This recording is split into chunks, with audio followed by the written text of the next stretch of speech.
राजा परीक्षितीला शाप लागला आणि शाप लागल्यानंतर राजा परीक्षिती घरादाराचा त्याग करतो आणि गंगेच्या किनाऱ्यावर येऊन बसतो. शृंगी मुनीने शाप दिलेला आहे, गंगेच्या किनाऱ्यावर येऊन बसतो. शुकाचार्यांना कळतं आणि शुकाचार्य राजांचा उद्धार करण्यासाठी येतात. राजांचा उद्धार करण्यासाठी शुकाचार्य आलेले आहेत. आल्यानंतर शुकाचार्य राजा परीक्षितीला भागवत कथा सांगतात. देवतांना कळालं, स्वर्गामध्ये जी इंद्रचंद्र देवता राहतात त्यांना कळालं, म्हणे चला गंगेच्या किनाऱ्यावर शुकाचार्य राजा परीक्षितीला भागवत कथा सांगत आहेत आणि ती कथा आम्हाला ऐकायची आहे. मग न बोलवता देवता त्या कथेला आले, पण येताना म्हणे अमृताचा कुंभ घेऊन आले. सुधा कुंभ गृहीत देव, सुधा कुंभ घेऊन आले, अमृताचा कुंभ घेऊन आले. शुकाचार्यांच्या समोर आले आणि शुकाचार्यांना म्हणू लागले की गुरुवर्य काय करा, म्हणे हे अमृत आहे स्वर्गातलं. समुद्र मंथनामधून धन्वंतरी भगवंत जो अमृताचा कलश घेऊन आले तेच हे अमृत आहे. हे अमृत राजा परीक्षितीला द्या आणि तुमचं भागवत कथा रूपी अमृत आम्हा सर्व देवतांना द्या. शुकाचार्याने काय केलं असेल? शुकाचार्याने स्मित हास्य केले. शुकाचार्य म्हणले असं होणार नाही म्हणे. कुठे म्हणे तुमचं ते अमृत आणि कुठे म्हणे माझं भागवत कथामृत? मी तुम्हाला माझं भागवत कथामृत देणार नाही. शौनक ऋषींना आश्चर्य वाटलं, म्हणे असं कसं? म्हणे स्वर्गातलं अमृत घेऊन देवता आलेले आहेत. राजा परीक्षितीला शाप लागला, 7व्या दिवशी हा मरेल आणि याने जर अमृत पिलं तर याचं मरण टळेल, हा मरणार नाही. मग शुकाचार्यांनी असं का केलं नसेल? राजाला अमृत का दिलं नसेल? शुकाचार्य म्हणतात भागवत कथा ऐकण्याचा अधिकार देवतांकडे नाही. भागवत कथा फक्त याच देहामध्ये होऊ शकते. मनुष्य देहामध्येच माणूस भागवत कथा ऐकू शकतो. स्वर्गामध्ये गेला तुम्ही आणि स्वर्गामध्ये ठरवलं आता आम्हाला भागवत कथा ऐकायची, शिवपुराण ऐकायचं, ऐकायला मिळेल का? बिलकुल मिळणार नाही. कारण स्वर्गामध्ये काय होतं तर पुण्याचा क्षय होतो. आपण इथे जे पुण्य केलेलं आहे त्या पुण्याचा क्षय स्वर्गात होतो, पुण्याचा नाश होतो आणि जेव्हा पुण्याचा संप होतो किंवा पुण्य संपतं त्यावेळेस पुन्हा मृत्यू लोकामध्ये जन्माला यावं लागतं. जेव्हा पुण्य संपतं तेव्हा त्या ठिकाणी माणूस मृत्यू लोकामध्ये पुन्हा का म्हणे जाते पुण्य क्षय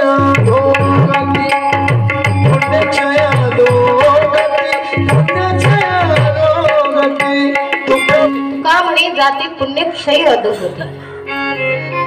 पुण्याचा क्षय झाला की माणूस अधोगतीला जातो. म्हणून स्वर्गामध्ये कथा ऐकायला मिळत नाही, वैकुंठामध्ये मिळत नाही, कैलासामध्ये मिळत नाही. फक्त कथा कुठे मिळते तर कथा फक्त या मनुष्य देहामध्ये माणसाला ऐकायला मिळते. स्वर्गी सत्येच कैलासे वैकुंठे नास्तेयं स्तः. कुठेच नाही म्हणे, स्वर्गात नाही, कैलासात नाही, वैकुंठामध्ये नाही, कुठेच कथा ऐकायला, सत्य लोकातही ऐकायला मिळत नाही. फक्त याच देहामध्ये भागवत कथा माणसाला ऐकायला मिळते. म्हणून मनुष्य देह असा दरवाजा आहे की या मनुष्य देहामध्ये येऊन आपण जन्म मरण चुकवू शकतो. मुक्तीचा दरवाजा म्हणजे मनुष्य देह. पण मनुष्य देहामध्ये येऊन काय करायचं? कशासाठी देह दिला? देवी दिला देह भजना गोमटा. देवाने हा देह भजनासाठी दिलेला आहे, भजन करण्यासाठी दिला. आपण आताच पाहिलं, आईच्या गर्भात असताना आपण देवाला काय वचन दिलं की म्हणे प्रभू दिवस रात्र तुमचं भजन करू, जोपर्यंत आयुष्य आहे तोपर्यंत भजन करू. वचन दिले पण वचन कुणीच पाळत नाही. वेळ आला देवही आपला खणका दाखवतो सगळ्यांना. पण भगवंताचं जेव्हा कळालं त्या दिवसापासून भगवंताचं भजन त्या ठिकाणी आपण करायला पाहिजे. असं भागवत शास्त्राची महिमा सूत महर्षी शौनकादी ऋषींना सांगू लागलेले आहेत. आणि सांगतात की पूर्वी राजा परीक्षितीला शाप लागला, शुकाचार्यांनी देवतांना हकलून दिलं आणि देवता ब्रह्मदेवाकडे गेले. देवतांना म्हणे तुम्हाला मी भागवत सांगणार नाही, तू निघून जा, तुमचं अमृतही नको आणि तुम्हीही नको, म्हणे इथून निघा. आणि शुकाचार्यांनी त्यांना हकलून दिलं. शुकाचार्यांनी हाकलून दिल्यानंतर सगळी देवता सत्य लोकामध्ये ब्रह्मदेवाकडे आली आणि सगळा वृत्तांत ब्रह्मदेवाला सांगितलं. म्हणे आता काय करायचं? हा राजा परीक्षिती म्हणे सामान्य माणूस आणि शुकाचार्य त्या माणसाला भागवत सांगतात. ब्रह्मदेवाने सांगितलं थोडं शांत राहा, म्हणे क्रोधावर नियंत्रण करा. 7 दिवसाचा कालावधी आहे, 7 दिवसानंतर काय फळ राजाला मिळतं ते पाहू आणि नंतर ठरवू की भागवत किती श्रेष्ठ आहे. 7 दिवस झालं राजा परीक्षितीने भागवत कथा ऐकली आणि 7व्या दिवशी राजा परीक्षितीला मोक्ष मिळाला. हे सर्वांनी पाहिलं, ब्रह्मदेवांनी पाहिलं, देवतांनी पाहिलं आणि सर्व ऋषी मुनींनी एकच घोषणा केली, कलियुगात जर माणसाला उद्धार करायचा असेल तर भागवत कथा ऐकल्यानेच त्या व्यक्तीचा उद्धार होईल किंवा त्या व्यक्तीला मुक्ती मिळेल. असं हे भागवत शास्त्र अत्यंत पवित्र असं आहे, कारण प्रत्यक्ष भगवान कृष्ण म्हणजे भागवत शास्त्र आहे आणि भागवत पुराण म्हणजे प्रत्यक्ष भगवंत आहे. ग्रंथ नव्हे हा श्रीकृष्ण, गीते विधी मनपूर्ण. हा म्हणजे सामान्य ग्रंथ नाही, आपण पुस्तक म्हणतो, ग्रंथ म्हणतो, सामान्य नाही हो. प्रत्यक्ष भगवंत वाङ्मयी रूपामध्ये आहेत, ग्रंथाच्या रूपामध्ये भगवंत भागवतामध्ये विराजमान आहे. म्हणून त्याचं नुसतं दर्शन केलं किंवा स्पर्श जरी झाला किंवा डोळ्याने जरी भागवत ग्रंथाला पाहिलं तरीही आपला उद्धार होतो, कारण हे प्रत्यक्ष भगवंत आहे. स्वतः भगवंताने आपलं तेज या ग्रंथामध्ये त्या ठिकाणी स्थापन केलेलं आहे. सूतवर्षी शौनकादी ऋषींना म्हणतात भागवताची महिमा अशी आहे की 7 दिवसात राजाचा उद्धार झाला. पण पूर्वी ही कथा कोणी कोणाला सांगितली होती? म्हणजे पूर्वी ही कथा भगवान नारायणाच्या नाभी कमलामधून ब्रह्मदेव उत्पन्न झाले आणि पूर्वी ही कथा नारायणाने ब्रह्मदेवाला सांगितली, ब्रह्मदेवाने नारदांना सांगितली आणि नारदांनी व्यासांना सांगितली, व्यासांनी शुकाचार्यांना सांगितली आणि शुकाचार्यांनी राजा परीक्षितीला सांगितली आणि त्यांच्या मार्फत या पृथ्वी तलावर ही भागवताची कथा आली. अशी परंपरा आलेली आहे भागवत कथेची. तर म्हणे पूर्वी नारदांनी ही कथा ब्रह्मदेवाच्या मुखातून ऐकली, पण ही कथा 7च दिवस का ऐकावी असा विधी का सांगितला आणि कुणी सांगितला? तर हा विधी सांगितला आहे सनकादिक मुनींनी, जे की ब्रह्मदेवाचे मानस पुत्र आहे, सनक, सनंदन, सनातन आणि सनत कुमार. या 4 भावंडाने नारदांना कशा पद्धतीने भागवत कथा श्रवण करावी त्याचा विधी सांगितलेला आहे. म्हणजे 7च दिवसात भागवत कथा श्रवण करावी. मग का करावी हो? तर त्याचं कारण सांगितलेलं आहे. कलियुग आहे, अल्पायुष्य आहे आणि माणसांकडे वेळ राहिलेला नाही. अनेक आजार त्या व्यक्तींच्या मागे लागलेला आहे. कलियुग आहे, थोडासा कालावधी आहे, किती आयुष्य आहे म्हणे माहित नाही. म्हणून कमीत कमी 7 दिवसाच्या भागवत कथेचं पुराणाचं विधान सनकादिक मुनींनं केलं आणि सनकादिक मुनीनं हे विधान नारदांना सांगितले की बाबा कथा कमीत कमी 7 दिवसामध्ये त्या ठिकाणी श्रवण करावी. सूत महर्षी शौनकादी ऋषींना सांगू लागले की नारद एके दिवशी म्हणे नारद महर्षी फिरत फिरत बद्री नारायण क्षेत्री आले, जिला आपण विशालापुरी असेही म्हणतो. या बद्रीनारायण क्षेत्री ते 4 भावंड आलेले आहेत. नारद महर्षी त्या ठिकाणी आलेले आहेत आणि त्या 4ही भावांनी नारदांना पाहिलं तर नारदांच्या चेहऱ्यावर उदासी दिसली, चेहरा पडलेला दिसला. त्यावेळेस त्या महात्म्याने नारदांना विचारलं, म्हणे काय नारद महर्षी कशाचं दुःख झालंय? बघा आपल्याला एखाद्या गोष्टीचं दुःख झालं, आपलं धन हरवलं, कुणाची तब्येत खराब आहे, असं झालं तर आपल्याला दुःख होतं, मग आपल्या चेहऱ्यावर उदासीनता दिसते. तशी नारदांच्या चेहऱ्यावर दिसू लागली. नारद तर विरक्त आहेत, एकटे राहणारे आहेत, कुणामध्ये आसक्त नाही, घर नाही, दार नाही, आपलं निवांत फिरायचं आणि देवाचं नामस्मरण करायचं एवढंच काम नारदांचं. पण अशा नारद ही उदास झालेले आहेत. काय कारण आहे? सनकादिक मुनीनं नारदांना विचारलं आणि नारद महर्षी त्याचं उत्तर देतात. तत्पूर्वी आपण भगवंताचं नामस्मरण करू 5 मिनिट आणि राहिलेली कथा नंतर. गोपाल कृष्ण भगवान की जय, शुकाचार्य महाराज की जय.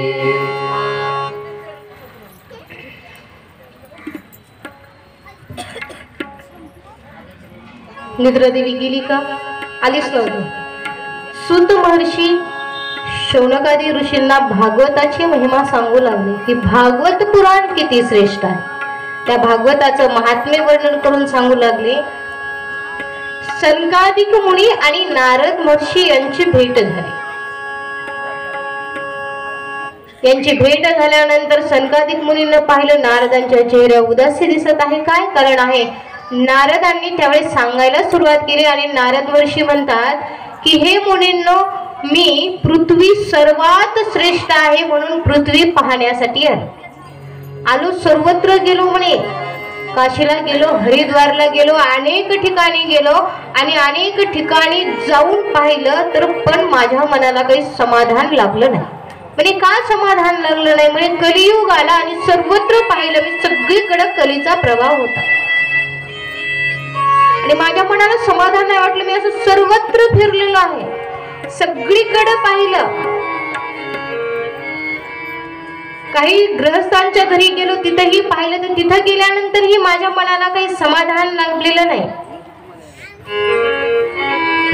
तीर्थक्षेत्रामध्ये गेलो, आश्रमामध्ये गेलो, पवित्र ठिकाणी गेलो, पण कुठंच माझ्या मनाला काहीच समाधान लाभलं नाही. आणि फिरत फिरत म्हणे मी वृंदावनामध्ये आलो आणि वृंदावनामध्ये आल्यानंतर मी पाहिलं की एक तरुण स्त्री आहे आणि त्या तरुण स्त्रीच्या मांडीवर 2 वृद्ध पुरुष झोपलेले आहेत. मी हे पाहिलं आणि मला आश्चर्य वाटलं. मी त्या स्त्रीच्या जवळ गेलो, त्या स्त्रीला विचारलं हे 2 पुरुष कोण आहेत? त्यावेळेस तिने सांगितलं की हे 2ही पुरुष माझे मुलं आहेत. बघा, आपल्या मध्ये नियम आहे की आई जेव्हा म्हातारी होते तेव्हा मुलं तरुण असतात, पण इथं भक्ती मातेच्या विषयी जर आपण पाहिलं तर उलट झालं. आई तरुण आहे आणि मुलं म्हातारी झालेली आहे. म्हणून भक्ती मातेला फार दुःख वाटू लागलं आणि भक्ती माता नारदांना थांबवते आणि नारद महर्षींना म्हणते, भो भो साधू क्षण तिष्ठ मच्चिंतामपि नाशे. हे भो, हे साधू, काही क्षण माझ्याजवळ थांबा आणि माझं दुःख नाहीसं करा. नारदाने विचारलं, माते तुला काय दुःख आहे? तू कोण आहेस? कुठून आलीस? तुझ्या मांडीवर झोपलेले 2 पुरुष कोण आहेत? त्यावेळेस भक्ती माता आपला परिचय देते, अहम भक्ती रीती ख्यातो इमो मे तनयो मतो. म्हणे मी भक्ती आहे आणि माझ्या मांडीवर झोपलेली माझी 2 मुलं आहेत आणि ज्या ह्या हजारो स्त्रिया मला पंख्याने वारा घालत आहेत त्या गंगा इत्यादी नद्या आहेत. भक्ती माता सांगते की मीही म्हातारी झाली होते, पण वृंदावनामध्ये आले आणि मला तारुण्य मिळालं. हे नारद महर्षी, तुम्ही संत आहात आणि तुम्ही माझं दुःख दूर करा. तर ज्यावेळेस दुःख होतं ना त्यावेळेस फक्त संताला आणि देवाला सांगा. सामान्य व्यक्तींना जर सांगितलं तर उपयोग नाही, फक्त देवाला आणि संताला जर सांगितलं तर निश्चित त्यातून काहीतरी उपाय निघेल. देवाला दया येईल, संताला दया येईल आणि ते दुःख नाहीसं करण्याचा प्रयत्न होईल. म्हणून दुःख संतांना आणि भगवंताला सांगा. भक्ती मातेने आपलं दुःख संताला सांगितलं. नारद महर्षी म्हणतात, हे देवी चिंता करू नकोस, तुझं दुःख आता दूर करतो. आणि नारद महर्षीनं वेदाचा पाठ करायला सुरुवात केली, गीतेचा पाठ करायला सुरुवात केली. पण काय होऊ लागलं, ती मुलं उठू लागली आणि पण पुन्हा आळसाने बेशुद्ध पडू लागली. नारदांनी सगळं पाहिलं आणि नारद महर्षी आता चिंताक्रांत झाले, भगवंताचा धावा करू लागले. आणि भगवंताचा धावा करत असताना त्यावेळेस आकाशवाणी झाली आणि आकाशवाणी सांगितलं की हे नारदा, म्हणे असं कर्म कर की जे कर्म केल्यानंतर भगवंत प्रसन्न होतील, असं कर्म तू त्या ठिकाणी कर. असं सांगितल्यानंतर नारद महर्षी विचार करू लागले, ते कर्म काय आहे? म्हणे काय केल्यानंतर भगवंत प्रसन्न होतील, ते कर्म कोणतं आहे? ते सत्कर्म कोणतं आहे जे आकाशवाणीनं सांगितलेलं आहे? तर नारद महर्षी जो रस्त्यात भेटते त्याला विचारी की म्हणे बाबा ती आकाशवाणी आता झाली, त्या आकाशवाणीनं सांगितलेलं सत्कर्म काय आहे? त्यावेळेस प्रत्येकाला आश्चर्य वाटायचं, हे हा तर ब्रह्मदेवाचा मुलगा म्हणे, त्रिभुवनात फिरतो, सर्वत्र फिरतो आणि आम्हाला विचारतोय सत्कर्म काय? सगळ्यांनी सांगितलं म्हणे नाही, आम्हाला काही माहित नाही ते सत्कर्म काय आहे. पण नारद महर्षी फिरू लागले, कोणाला विचारावं कोणाला विचारावं. एवढ्यामध्ये रस्त्यामध्ये सनकादिक मुनी नारदांना भेटले आणि भेटल्याबरोबर नारदांना फार आनंद झाला, कारण आज नारदांचं दुःख हे दूर करणार होते. म्हणून सनकादिक मुनींना झालेला सर्व वृत्तांत सांगितलेला आहे आणि भक्तीच्या 2ही मुलांचं दुःख दूर करायचं, त्यांना तारुण्य मिळवून द्यायचं आहे. मी काय करावं? सनकादिक मुनींना सांगितलं. नारद महर्षी म्हणे दुःख करू नका, तो उपाय पहिल्यापासूनच विद्यमान आहे, पण आपल्याला माहिती नाही. आपल्या जन्म मरण नाहीसं करणारा उपाय पहिल्यापासूनच आहे, पण आपल्याला माहित नाही. आपल्याला आता जन्माला यायचं नाही, पण करावं काय माहित नाही. जर ते माहिती करून घ्यायचं असेल तर संत संगती करावी लागेल, कथा ऐकाव्या लागतील, तेव्हा तो उपाय आपल्याला माहिती होईल. उपाय पहिलाच आहे, पण संगती संतांची घडली नाही म्हणून कळालं नाही. नारदांना सनकादिक मुनी म्हणतात, नारदजी पहिलाच तो उपाय आहे. सत्कर्म म्हणजे काय ते मी तुम्हाला सांगतो.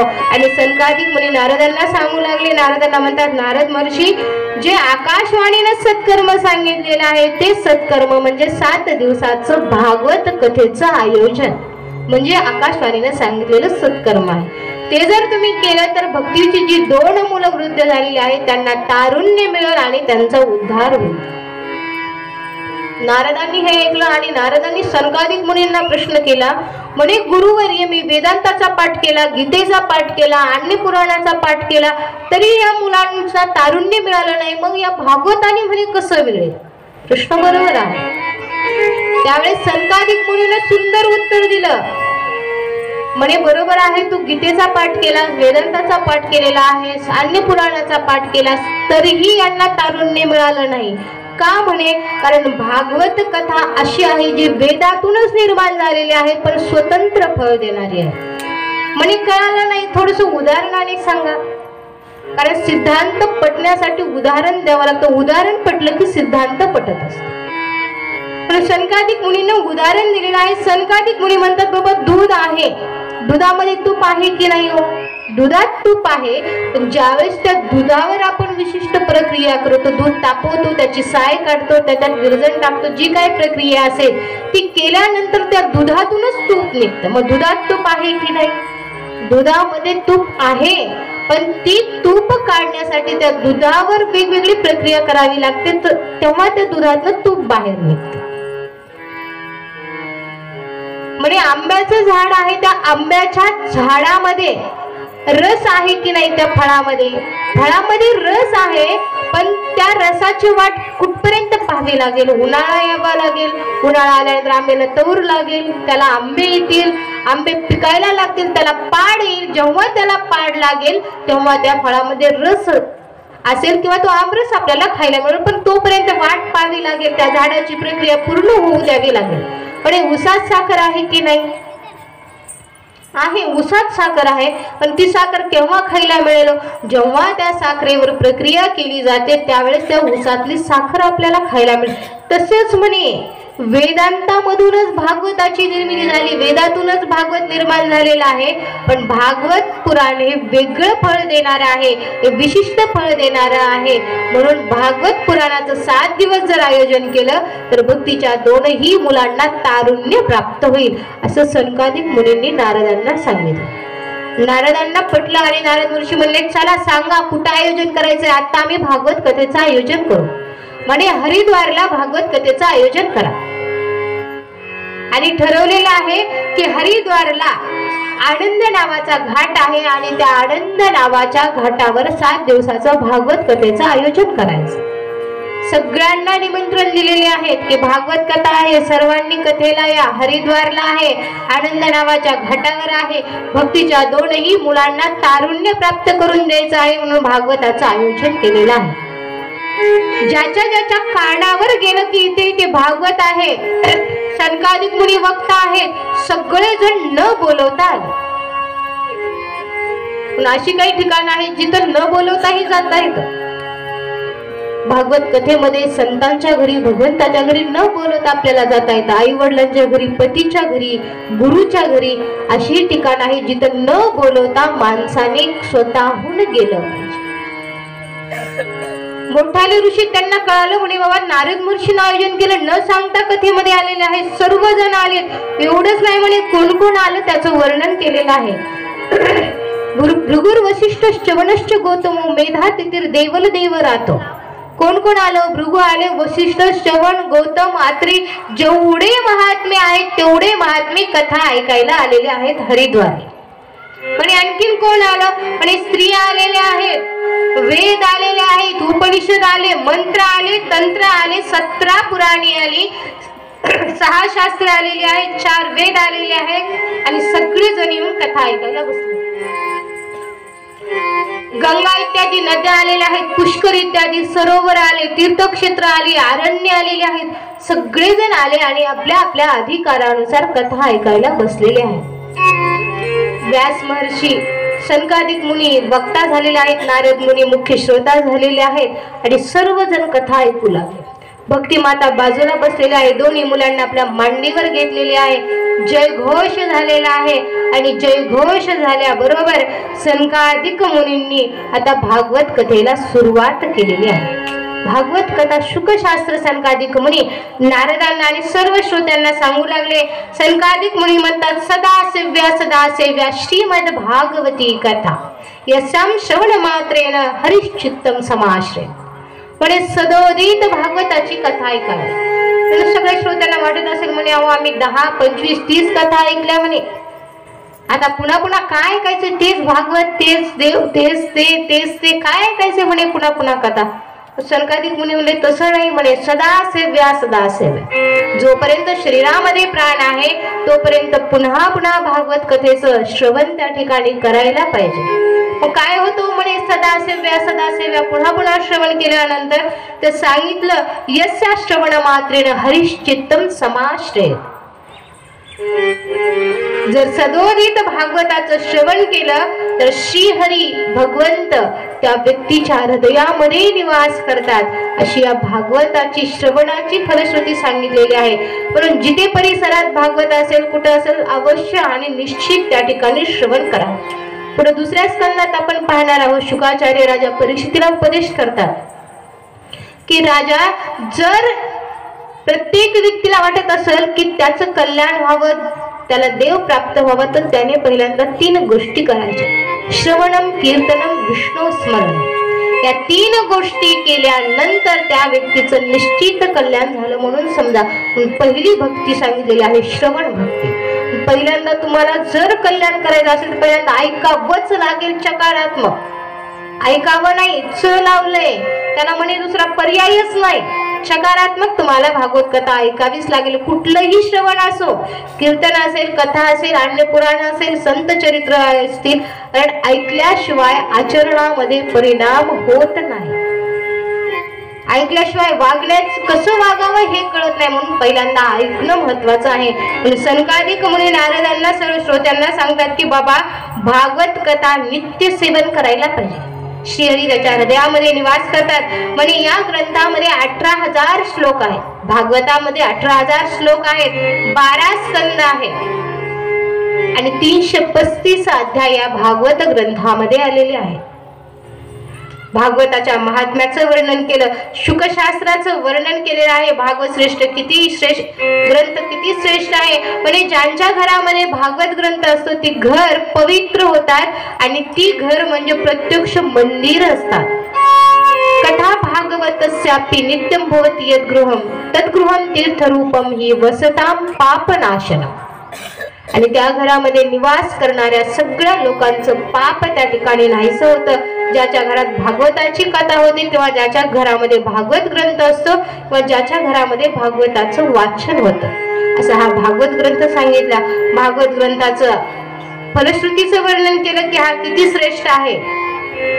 आता प्रत्येकालाच म्हणे भागवत ऐकणं शक्य नाही, अशाने काय करायचं, तर म्हणे ठीक आहे, जर भागवत ऐकणं जर शक्य नसेल किंवा वाचणं शक्य नसेल तर म्हणे तुळशीला पाणी घाला. ज्यांना वाचता येत नाही, ज्यांना वेळ भेटत नाही, पर्याय सांगितलेला. आणि व्यास महर्षींना माहिती होतं म्हणे कुणाला वाचता येईल, कुणाला येणार नाही, कुणाला वेळ मिळेल, कुणाला मिळणार नाही, म्हणून सगळ्यांसाठी व्यासांनी सोपी सोपी कर्म सांगितली. म्हणजे भागवत जर तुम्हाला नाही वाचता येत, नाही ऐकायला मिळत म्हणे, पण नित्य नियमाने तुळशीला पाणी घालायचं. नाही तर मग आपलं काय, आज घातलं, उद्या भूक लागली, सकाळी 7लाच हाणलं, विसरले पाणी द्यायचं. असं नाही, असं होऊ नये. भूक लागली की सकाळी 7लाच, असं नाही. नित्य नियम म्हणजे नियम. म्हणून माऊली हरिवाणामध्ये म्हणतात, नित्य म्हणावे तो प्राणी दुर्लभ, लक्ष्मी वल्लभ दयाजवळी. नित्य नियमनामी तो प्राणी दुर्लभ. म्हणजे कोणता प्राणी दुर्लभ आहे हो? जो नित्य नेमाने कुठलंही कार्य असेल, तुळशीला पाणी घालणं असेल, भगवंताला नैवेद्य दाखवणं असेल, गाईला नैवेद्य दाखवणं असेल किंवा अग्नीला नैवेद्य अर्पण करणं असेल, कुठलंही कार्य जो व्यक्ती नियमाने करतो म्हणे तो प्राणी दुर्लभ आहे. लक्ष्मी वल्लभ तो प्राणी फार दुर्लभ आहे जो नित्य नियमाने काम करतो. म्हणून कुठलंही कार्य असो तो ते कार्य नित्य नियमाने आपण करायला पाहिजे. जो करतो त्याच्याजवळ भगवंत त्या ठिकाणी निवास करतो. म्हणून नित्य नियमाने कार्य आपण त्या ठिकाणी करायला पाहिजे. तुळशीला पाणी घालणं असेल आणि जो आपला नियम असेल पण त्याच्यामध्ये नित्यता असली पाहिजे. आपलं कसं असतं, आपण आरंभ शिवराहा, सुरुवातीला अति उत्साहाने करतो. काय करायचं असलं त्याला 8 दिवस झाले 4 दिवस झाले की पुन्हा तसंच राहून जातं. आपल्याकडे असं आहे आरंभ शिवराहा, सुरुवातीलाच आपण आरंभ करताना एवढ्या शूरतेने करतो की बघायचंच काम नाही. आता असं वाटतं की हा कितीतरी वर्ष असंच कार्य कंटिन्यू करेल, पण तसं होत नाही. सुरुवातीलाच काही दिवस होतं, नंतर ते तसंच पडून जातं. म्हणून असं नसलं पाहिजे. म्हणून नित्य नियमाने ते कार्य आपण करावं. मग तुळशीला पाणी घालणे असेल, गोमातेची सेवा ही भागवताच्या तुलनेमध्ये आहे. तुम्ही गोमातेची सेवा ही करू शकता. भागवत कथेचं जर वाचन नाही झालं श्लोकाचं तर तुम्ही गोमातेची सेवा करू शकता, तुळशीला पाणी घालू शकता. आणि तिसरं सांगितलेले बसल्या बसल्या देवाचं चिंतन करू शकता. ही चारही कार्य समान फल देणारी आहे, समान पुण्य देणारी आहे. म्हणून ज्याला जे जमल त्याने या 4 कार्यापैकी कोणतंही एक कार्य करावं. त्याच्या अधिकारानुसार कोणतेही कार्य करू शकता. बसल्या बसल्या काही भगवंताचं चिंतन करायचं, ध्यान लावायचं, त्याची मूर्ती ध्यानामध्ये आणायची, त्याच्या तळपायापासून त्याच्या डोक्यापर्यंत त्याचं निरीक्षण करायचं. तो कसा दिसतो, त्याचे पाय कसे लाल आहेत, त्याचे नख कसे आहेत, त्याच्या पायाची बोटं कशी आहेत, त्याचे घोटे कसे आहेत, पिंजऱ्या कशा आहेत, मांड्या कशा आहेत, त्याची कंबर कशी आहे, असं पाहत पाहत त्याच्या तोंडापर्यंत यायचं आणि त्याचं मुख पाहायचं किती सुंदर आहे, त्याच्या भुवया कशा आहेत, कमलाकार नेत्र आहे, त्याचं नाक किती सुंदर आहे, त्याचे ओठ कसे लाल आहेत. अशा देवाच्या एका एका अवयवाचं वर्णन करायचं, पाहायचं, भगवंताचं चिंतन करायचं. हे काम तर सगळ्यात सोपं आहे, आपण करू शकतो. म्हणून या चारीपैकी कुठलंही कार्य करा असं सनकादिक मुनी नारद महर्षींना त्या ठिकाणी सांगू लागलेले आहेत. जो व्यक्ती हे शुकशास्त्र जिवंत असून ऐकत नाही म्हणे तो व्यक्ती पापात्मा आहे. जिवंत असून त्याचा उपयोग नाही म्हणे. मनुष्य देहामध्ये आला आणि त्याने भागवत कधीच ऐकलं नाही म्हणे तर त्या व्यक्तीचा काहीही उपयोग नाही म्हणे. तो जिवंत असून पशु आहे म्हणे. माणूस जन्म मिळून त्याला काहीही उपयोग नाही. म्हणून मनुष्य देहामध्ये आल्यानंतर शुकशास्त्र भागवत कथा अवश्य त्या ठिकाणी श्रवण करायला पाहिजे. अशा पद्धतीने भागवताचं वर्णन त्या ठिकाणी सांगितलेलं आहे. आणि सांगितलं की ही भागवत ग्रंथ श्रेष्ठ का आहे म्हणे, भागवताला एवढं महात्म्य का प्राप्त झालं. त्यावेळेस सनकादिक मुनी नारदांना सांगू लागले की म्हणे ज्यावेळेस भगवंत स्वधामाला जाऊ लागले, पृथ्वी तलावरचं त्यांचं कार्य पूर्ण झालं, यदुवंशाचा विनाश केला आणि भगवंत स्वधामाला निघाले असताना उद्धवाने भगवंताला प्रश्न केला. आणि उद्धव महर्षी भगवान कृष्णाला म्हणतात की हे प्रभू तुम्ही आता स्वधामाला जाणार, तुमचे जे भक्त आहेत त्यांचं म्हणे काय होणार, कलियुग येणार आहे आणि तुमच्या पश्चात तुमच्या भक्ताचं काय होणार. त्यावेळेस भगवंत म्हणले याचा विचार तुम्ही केला नाही. आणि भगवंताने आपलं तेज या भागवत ग्रंथामध्ये समाविष्ट केलं. म्हणून भागवत सर्वात श्रेष्ठ ग्रंथ आहे. स्वकीयम यत् भवेत् तेजस्तच्च भागवते दत्ता. स्वतःच ते स्वतः भगवंत त्या ग्रंथामध्ये जाऊन बसले. म्हणून हा भागवत ग्रंथ म्हणजे प्रत्यक्ष भगवंत आहेत. तेनेयम वाङ्मयी मूर्ती प्रत्यक्षा वर्तते हरिः. ही प्रत्यक्ष भगवंताची वाङ्मयीन मूर्ती आहे. सेवनात श्रवणात पाठात दर्शनात पापनाशिनी. दर्शनाने पाहण्याने ऐकण्याने स्पर्श केल्याने त्या व्यक्तीचं पाप नष्ट होतं. असे सनकादिक मुनी नारदांना सांगत आहेत, सूत महर्षी शौनकादी ऋषींना सांगत आहे आणि व्यासांनी पद्मपुराणाच्या महात्म्यामध्ये 6 श्लोकामध्ये या भागवताचं महात्म्य या ठिकाणी वर्णन केलेलं आहे. गोपाल कृष्ण भगवान की जय. शुकाचार्य महाराज की जय. भक्ती नहीं भागवताची कथा ऐकली तिच्या मुलांच्या कानावर पडली आणि परिणाम असा झालेला आहे की त्या भक्तीची दोनही मुलं तरुण झाले. भक्ती मातेला आनंद झाला. ज्या सभागृहामध्ये भागवत कथा चालू होती भक्ती माता आपल्या दोनही मुलांना तिथे घेऊन आलेली आहे आणि भक्तीचं काम पूर्ण झालं. भक्ती माता मुखामध्ये भगवंताचं श्रीकृष्ण गोविंद नाम घेत आहे आणि आनंदाने नृत्य करत आहे. श्रीकृष्ण गोविंद सर्वांनी भगवंताचं नामस्मरण हाताने टाळा. हे नाथ नारायण वासुदेव श्रीकृष्ण गोविंद हरे मुरारे हे नाथ नारायण वासुदेव.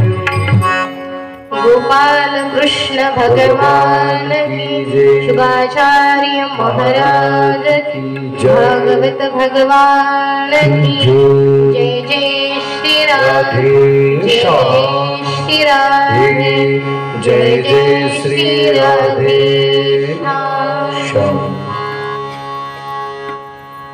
भक्ती मातेला फार आनंद झाला कारण तिची इच्छा पूर्ण झाली. तिच्या दोनही मुलांना तारुण्य मिळाले. बघा आपण एखादी इच्छा व्यक्त केली आणि ती जर पूर्ण झाली ती किती आनंद होतो. भक्तीलाही तसाच आनंद झाला कारण तिच्या दोनही मुलांना जे वृद्धत्व आलं होतं ते नाहीसं झालं. ती दोनही मुलं तरुण झाली आणि भक्ती माता जिथे कथा चालू होती सर्वांच्या समोर आली. आनंदाने भक्ती मातेने नृत्य केलं. मुखातून भगवंताचं नामसंकीर्तन केलेलं आहे आणि शेवटी भक्ती मातेने हात जोडले आणि सनकादिक मुनींना विनंती केली की म्हणे मी कुठं राहू, मी कुठे निवास करू, माझं राहण्याचं ठिकाण मला सांगा. त्यावेळेस सनकादिक मुनीने सांगितलं निरंतरम वैष्णव मानसाने. म्हणजे ज्याच्या मुखामध्ये माझं नाव आहे भगवंताचं नाव आहे जो वैष्णव आहे त्या वैष्णवांच्या त्या संतांच्या त्या भगवत भक्ताच्या अंतकरणामध्ये तू निवास कर. असं निवासाचं स्थान माता भक्तीला सनकादिक मुनींना दिलं आणि भक्ती माता त्या भगवत भक्ताच्या हृदयामध्ये निवास करू लागलेली आहे.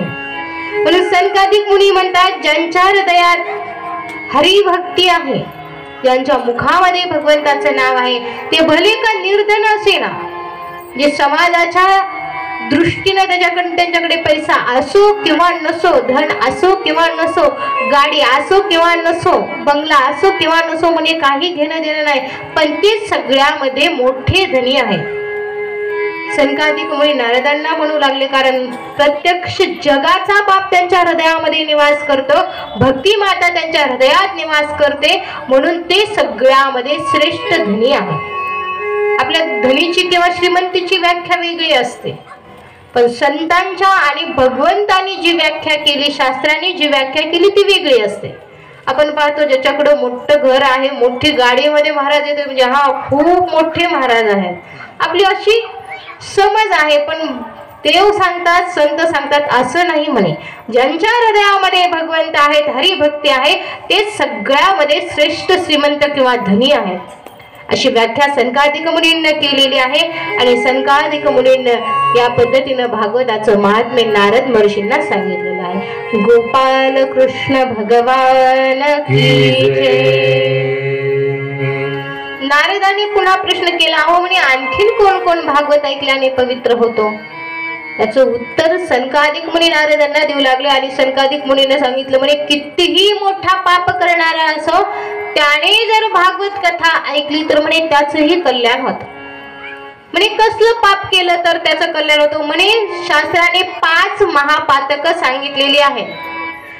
ते 5 महापातक करणारा आणि त्यानेही जर प्रायश्चित्त घेतलं आणि भागवत कथा जर त्याने ऐकली तर म्हणे त्याचंही कल्याण होतं. म्हणे ते 5 महापातक सांगा मला कोणती आहेत. त्यावेळेस ती 5 महापातकाची नावं सांगितली. म्हणजे मद्यपान करणं महापातक आहे कारण मद्यपानामध्ये कली निवास करतो म्हणून जो मद्यपान करतो त्याला महापातक लागतो. दुसरं सांगितलेलं आहे ब्राह्मणाची हत्या. तिसरं सांगितलेले आहे सुवर्णाची चोरी. चौथं सांगितलेलं आहे गुरु स्त्री गमन करणे आणि 5वं सांगितलेलं आहे विश्वासघात. अशी शास्त्राने 5 महापातक सांगितली. म्हणे यातील एक नाही, एखाद्याने यातील पाचही पातकं केली आणि त्याने ठरवलं की आजपासून मी हे पाप करणार नाही. आणि त्याने जर नियमपूर्वक 7 दिवस भागवत कथा ऐकली तर त्याचंही कल्याण होतं, असं सनकादिक मुनी नारदांना सांगू लागले. म्हणे असं पूर्वी कधी झालंय का? हो म्हणे झालंय. असा एक इतिहास आहे, तो इतिहास तुम्हाला सांगतो. आणि तो इतिहास ऐकल्यानंतर माणसाचं पाप नाहीसं होतं, असा हा इतिहास आहे. तो इतिहास मी तुम्हाला सांगतो. आणि सनकादिक मुनी हा इतिहास नारदांना सांगून आला. सनकादिक मुनी म्हणतात, तुंगभद्रा नावाची नदी आणि त्या नदीच्या किनाऱ्यावर एक गाव वसलेलं होतं. त्या गावामध्ये एक आत्मदेव नावाचा ब्राह्मण निवास करत होता. तो सगळ्या कर्मामध्ये निपुण होता आणि त्याची पत्नी होती धुंदुली. जसं तिचं नाव ती तसंच वागायची, धुंदुली. सगळीकडं म्हणजे जिथं जायची तिथं गेल्यानंतर प्रत्येकाला भांडायची, अशी ही होती धुंदुली. त्या धुंदुलीचं वैशिष्ट्य व्यासांनी वर्णन केलं आणि सनकादिक मुनींनी नारदांना सांगितलेलं आहे. असा हा आत्मदेव होता, शांत भगवंताचा भक्त. पण त्याची पत्नी धुंदुली त्याच्या विपरीत आचरण करणारी होती. तिचा स्वभाव असा होता की शेजारणीकडे गेल्याशिवाय आणि तिला भांडल्याशिवाय हिला जेवणच जात नव्हतं. रोज एका शेजारणीकडे जायचे आणि जाऊन शेजारणीला भांडायचे. काही कारण काहीतरी खुसपट काढायचं, काहीतरी कारण काढायचं, भांडायचं. भांडणं झाल्यानंतर घरी आल्यानंतर तिला व्यवस्थित जेवण जायचं, अशी होती धुंदुली. आणि आत्मदेव होते, एकांतात भगवंताचं चिंतन करायचे. असे दोघं विरुद्ध 36 आकडा एकत्र राहत होते, दोघं पती पत्नी. विवाहाला अनेक वर्ष पूर्ण झाली पण काही संतान झालं नाही, बरेच वर्ष झाली. आत्मदेव श्रीमंत होते, घरी भरपूर धन होतं. अर्ध धन दान धर्मामध्ये खर्च केलं, जेणेकरून मला पुत्र होईल किंवा संतती होईल.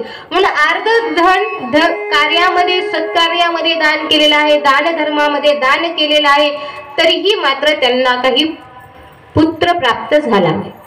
बरेच दिवस वाट पाहिली. घरी एक गाय होती, त्या गायीलाही पुत्र नाही, त्या गायीलाही वासरू नाही. घरी फुलांची झाडं होती, त्या झाडांनाही फुलं येत नव्हती. बघा एखाद्याचं भाग्य कसं असतं. घरी फळांची झाडं होती, त्या फळांनाही फळं नव्हती. आता तो आत्मदेव त्रस्त झाला, म्हणे काय करावं. त्यावेळेस आत्मदेवाने ठरवलं, म्हणे आता वनामध्ये जावं आणि वनामध्ये जाऊन भगवंताची आराधना करावी, नाहीतर म्हणे आता जीवच द्यावा. म्हणे खूप काही केलं, दानधर्म केला, सगळं केलं, म्हणे तरीही पुत्र होत नाही. आज ठरवलं आत्मदेवाने, घरादाराचा त्याग केला आणि आत्मदेव वनामध्ये निघाले, वनाच्या दिशेने निघाले. आत्मदेव वनामध्ये आले. आल्यानंतर चालून चालून थकले, एका झाडाखाली बसले, पाणी पिले आणि जोरात रडायला लागले. त्या ठिकाणी एक महात्मे संन्यासी चालले होते. संन्याशाने पाहिलं कोणतरी रडतंय, रडण्याचा आवाज कानावर आला आणि महात्मे त्या रडण्याच्या आवाजाच्या दिशेने गेले. महात्म्याला वाटलं ज्या अर्थी वनामध्ये रडतोय, जंगलामध्ये येऊन रडतोय, त्या अर्थी भगवंताला प्राप्त करण्यासाठीच रडत असेल की देव मला कसा प्राप्त होईना म्हणून रडत असेल. म्हणून ते संन्यासी महात्मे त्या आत्मदेवाच्या जवळ आले आणि जवळ येऊन आत्मदेवाला विचारतात, का रे बाबा का रडतोस. त्या आत्मदेवाने सांगितलं, म्हणे गुरुवर्य काही नाही, अहो माझ्या विवाहाला बरेच वर्ष झाली, दानधर्म केला, अनेक कार्य केलं, पण मला काही पुत्र होत नाही, म्हणून मी इथे रडतो की मला पुत्र व्हावा. त्यावेळेस त्या महात्माने समजून सांगितले, म्हणे अरे काय करायचंय, कशाला हवाय पुत्र, जा देवाला तुझा पुत्र मान. म्हणे सगराला 60,000 पोरं होते, त्या पोरांनी काय केलं, म्हणे कुळाचा विनाश केला. असे पुत्र होईपर्यंत म्हणे पुत्र नसलेलाच बरा ना, तू देवाला तुझा मुलगा मान. देवाला जर मुलगा मानलं, देवाला जर प्रेम दिलं तर देवही तुझ्यावर तसंच प्रेम करेल जसा मुलगा आई वडिलांवर करतो. भगवंताचं वैशिष्ट्य असं आहे, आपण ज्या भावनेने त्याच्यावर प्रेम करतो तोही त्याच भावनेने आपल्यावर प्रेम करतो. त्याच्यावर जर मुलगा म्हणून प्रेम केला तर तोही आपल्यावर आई म्हणून आईसारखं प्रेम करतो. आपण जर आपले पती, देवाला जर आपला पती मानला, त्याच्यावर प्रेम केलं, तोही तसंच आपल्याला प्रेम करतो. ज्याची रही भावना जशी, ज्याची जशी भावना असेल देव त्याच्यावर त्याच पद्धतीने त्याच्यासोबत आचरण करतो किंवा वागत असतो. इकडे आत्मदेवाने सगळा वृत्तांत सांगितलं, महात्म्याने समजून सांगितलं, म्हणे जा देवाला मुलगा मान. त्याने सांगितलं नाही, म्हणे मला पुत्रच हवाय. आणि मी असं ऐकलंय, म्हणे नशिबात नसलं तरी संतांनी जर वचन दिलं तर पुत्र होतो, प्रारब्धात जरी नसलं आणि महात्म्याने जर शब्द दिला तर त्याला करावं लागतं. ललाटीच्या त्या रेषा पुसाव्या लागतात आणि जो शब्द संतांनी दिला तो त्याला खरा करावा लागतो. महात्म्याकडे हट्ट धरला. महात्मांनी सांगितलं ठीक आहे म्हणे, काही हरकत नाही, हे फळ आहे म्हणे, हे फळ तुझ्या पत्नीला खायला दे आणि तिला सांग 1 वर्षापर्यंत काही नियम पाळायचे, खोटं बोलायचं नाही, पावित्र्य पाळायचं, कोणाशी भांडायचं नाही, उष्ट्या तोंडाने झोपायचं नाही, अपवित्र राहायचं नाही, असे काही 1 वर्षभर नियम तुझ्या पत्नीला पाळायला सांग, निश्चित तुला संतती होईल, असं महात्म्यांनी सांगितलं. महात्म्यांनी सांगितल्यानंतर हा आनंदामध्ये घरी आला. आनंद झाला. धुंदुलीने सांगितलं अगं धुंदुली बाहेर ये. ती म्हणजे आज काय झालं, यांना फार आनंदात आहे. अगं म्हणे तशी झालंच आहे, बाहेर तर ये म्हणे. हे फळ एका महात्म्याने दिलं आणि सांगितलं जर तू हे खाल्लंस तर तुला पुत्र होईल, आपल्याला मुलगा होईल, जा बरं लवकर हे फळ खाऊन घे. तिनं ते फळ घेतलं आणि पती त्यांना सांगितलं ठीक आहे म्हणे, मी थोड्या वेळाने खाते, तुम्ही आता शेतामध्ये जा. आत्मदेवाचा स्वभाव शांत होता. आत्मदेव म्हणले काही हरकत नाही आणि आत्मदेवाने ते फळ पत्नीकडे दिले आणि आत्मदेव गेले शेतामध्ये.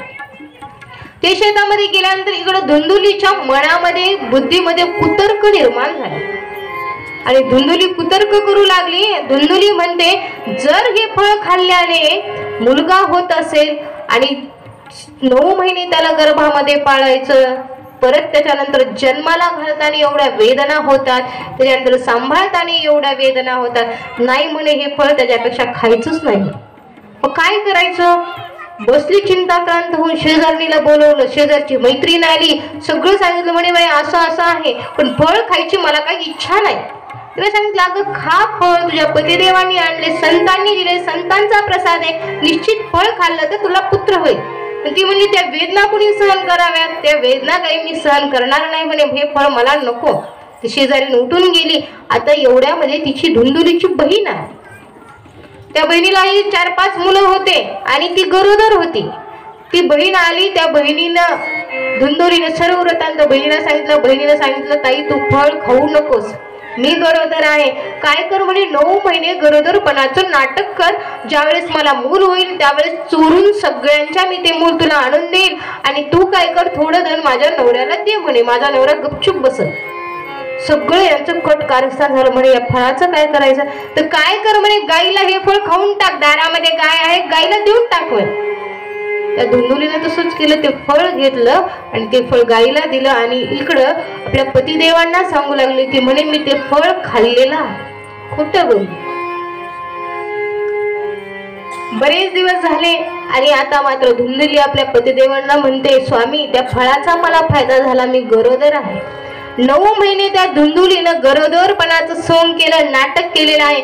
9 महिने त्या धुंदुलीच्या बहिणीला पूर्ण झाले. रात्रीच्या वेळी त्या धुंदुलीच्या बहिणीने त्या मुलाला आणलं, धुंदुलीच्या ताब्यामध्ये दिलं, धुंदुलीकडून पैसा घेतला आणि ती धुंदुलीची बहीण तिथून निघून गेली. आणि नंतर धुंदुलीने आपल्या पतिदेवांना सांगितलं स्वामी आपल्याला पुत्ररत्न झाले. आत्मदेवाला एवढा आनंद झालेला आहे. आत्मदेवाने ज्याला जे पाहिजे ते दिलं, कारण आनंद झाला. अनेक वर्षांनी पुत्र प्राप्त झालेला आहे. आत्मदेवाच्या घरी आनंद झालेला आहे. ज्याला जे पाहिजे ते दान कार्य आत्मदेवाने केलेलं आहे. आणि आता त्या आत्मदेवाच्या घरी ठीक आत्मदेवाला मुलगा झाल्यानंतर 3 महिन्याने गाईला पुत्र झाला. मुलगा गाईला असा झाला जो मनुष्याकृती आहे, सगळ्या माणसासारखा, पण कान त्याच्या गायीसारखे होते. असा पुत्र गाईला जन्माला आला. का आला? कारण संतांनी दिलेला प्रसाद व्यर्थ जात नसतो, म्हणून प्रसादाचा आदर त्या ठिकाणी करायला पाहिजे. कुठलाही प्रसाद असो, प्रसाद पायाखाली आला नाही पाहिजे. जेवण करत असताना किंवा जर काल्याचा प्रसाद असेल, भागवत सप्ताहाचा प्रसाद असेल, पात्रामध्ये उष्टा राहू नये, त्याचा अपमान आपल्याकडून होऊ नये याची काळजी आपण त्या ठिकाणी घेतली पाहिजे. म्हणून प्रसादाची काळजी घेतली पाहिजे की प्रसादाचा अपमान आपल्याकडून होऊ नये. लागेल तेवढाच आपण प्रसाद घ्यावा. संतांच्या आणि भगवंताच्या प्रसादाचा आदर करायला पाहिजे. असं सांगितलेलं आहे की प्रसाद खाल्ल्याने म्हणे काय होतो? अकाल मृत्यू हरणम सर्व व्याधी विनाशन. म्हणे भगवंताचा जर पायाचं तीर्थ घेतलं प्रसाद म्हणून तर म्हणे अकाल येणारा मृत्यू नष्ट होतो. अकाल मृत्यू म्हणजे ऍक्सिडेंट मध्ये मरण, वय झालेलं नसताना मृत्यू येणे, हे याला अकाल मृत्यू असं म्हणायचं.